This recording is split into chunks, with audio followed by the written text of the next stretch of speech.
Hello, everyone, and welcome to the Quality Hub, Chatting with ISO Experts.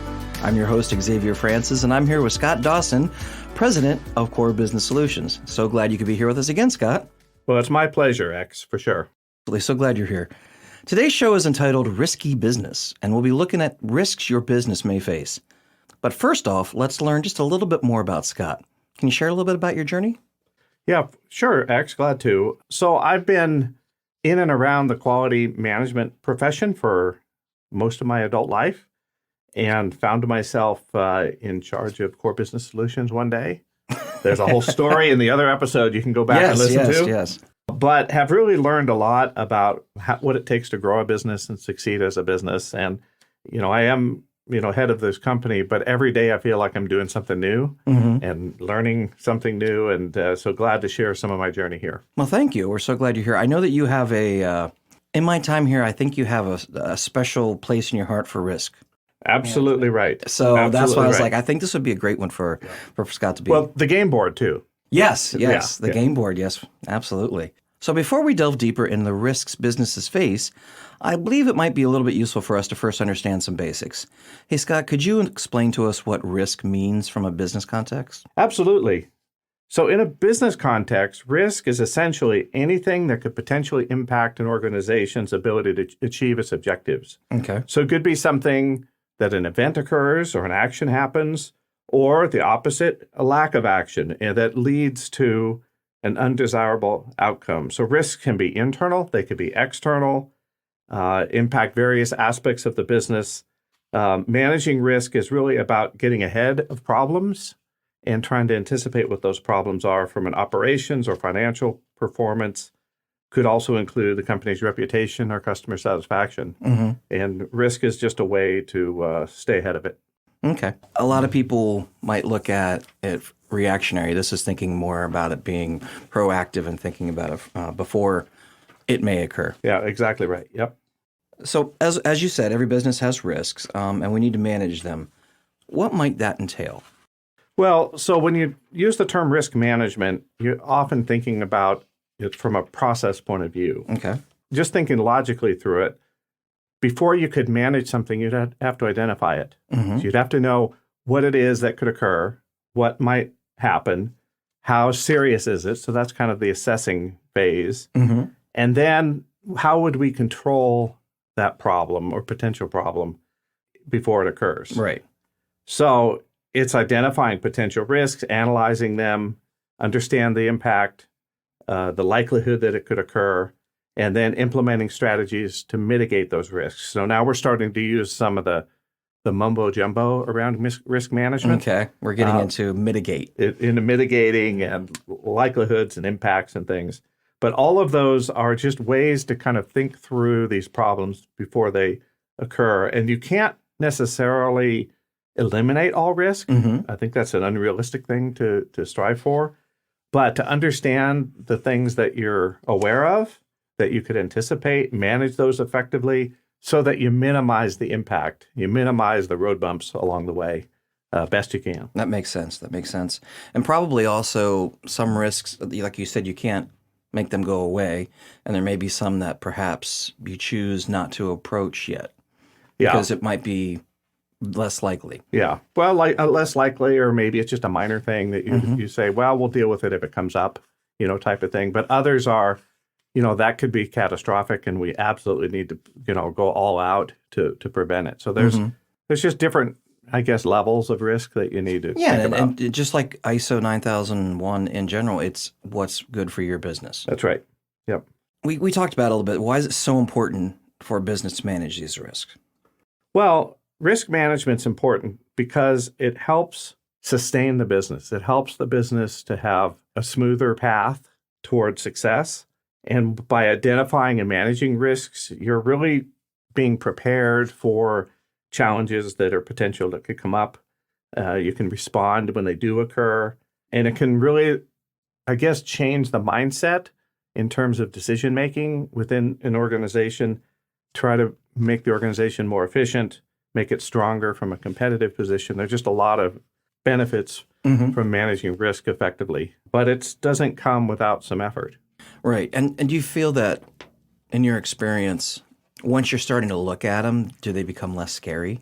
I think it depends. Sometimes out of sight is out of mind. Or I call it whistling past the graveyard. Yeah. Like if I just don't look over there, Yeah. nothing's going to happen. So I think it depends on, how severe an issue is. Some things are not worth the effort to look at because they're completely out of your control. Right. Even though they might be serious, you can't control the events. Right. Like if there's a tornado that takes your whole building down, you can't control that. How could you prevent a pandemic? Exactly. So there's an example that we all just had to deal with. Yeah. I mean, theoretically, we knew sickness could break out. I mean, we've had flus around an office or a cold go around a family. But a pandemic? Yeah. Who would have thought? And we're still dealing with supply chain issues and so much of that. Yep. Well, you had mentioned that there are a ton of different risks, both internal and external. What are some of the internal risks a business may face? Yeah, internal are things that are more within your control or as a result of your own actions, Okay. unintended as it might be. So, for example, you might have technology risk. Well, I think every business has some level of technology risk because technology goes out of date, technology breaks down, technology gets hacked. Yeah. So technology is an aspect of a business that you'd want to consider in terms of trying to anticipate what could go wrong and dealing with a technological problem. Right. Because that could shut your business down. Yeah, if you're manufacturing, absolutely could. Yep. Well, not just manufacturing, but if you're based on computers and you're a service organization and you have no clue who the next person is going to be or when something due or what we're going to do, it doesn't matter. Well, thinking about this studio we're sitting in right now. Oh, yeah. All the technology around. We wouldn't be here doing this today if we didn't have problems. You like to call it 50,000 points of failure, which I somehow try to mitigate as many of those as possible. Exactly we're right. doing something. Exactly right. But it can impact your operation. Another example would be around people or talent in your business. Keeping good talent. It's hard to do that in a business this day and age, especially when jobs seem plentiful and people are working remotely and they don't have to look for a job just down the street or even in their own city or state, or country. Right. So the options for employees to look elsewhere are much more plentiful than they used to be. So employers have to watch out for that and have to try to stay ahead of making a great environment for people to work in, giving them challenges, helping them to develop, paying a competitive wage. And that's just now much more central to most businesses is keeping good talent. Yeah. So another example. A couple of others we could mention would be intellectual property risk. So what does that mean? Your secrets get stolen. Yeah. So you want to keep the things that are proprietary within your walls. Right.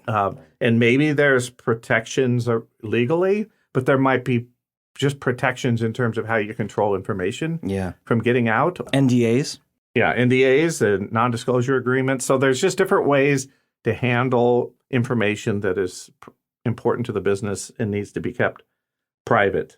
Your clients can be a source of risk. So what do I mean by that? We have just fantastic customers. We work hard at getting fantastic customers. Yeah, we do. We focus on small business, which tends to mean that we service a lot of different companies. We're not tied up with one big corporation as our big customer, for example.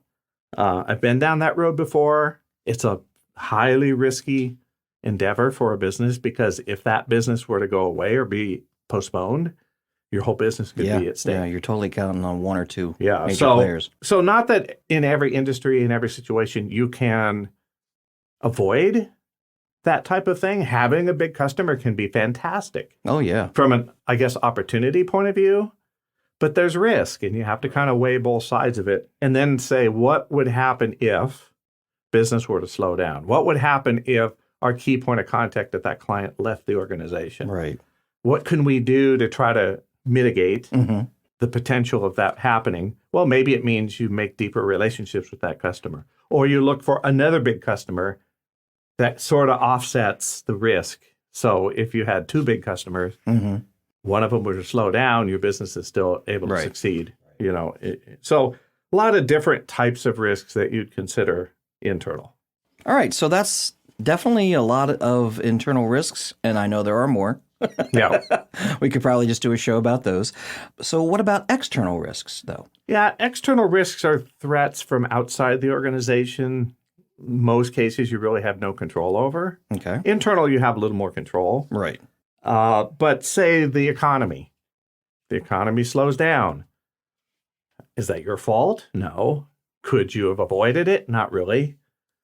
Can you plan ahead for it? Can you deal with a slowdown in the economy? Right. Have you prepared for it? Well, by thinking through what would happen if the economy or our sector of the economy were to slow down, how might we respond? Would we want to try to get a different line of business to kind of back up a slowdown? Would we want to try to reduce some of our fixed costs so that we didn't have a lot of expenses going out all the time? So, again, it's planning ahead for the what if scenarios. Situation, right? Yeah.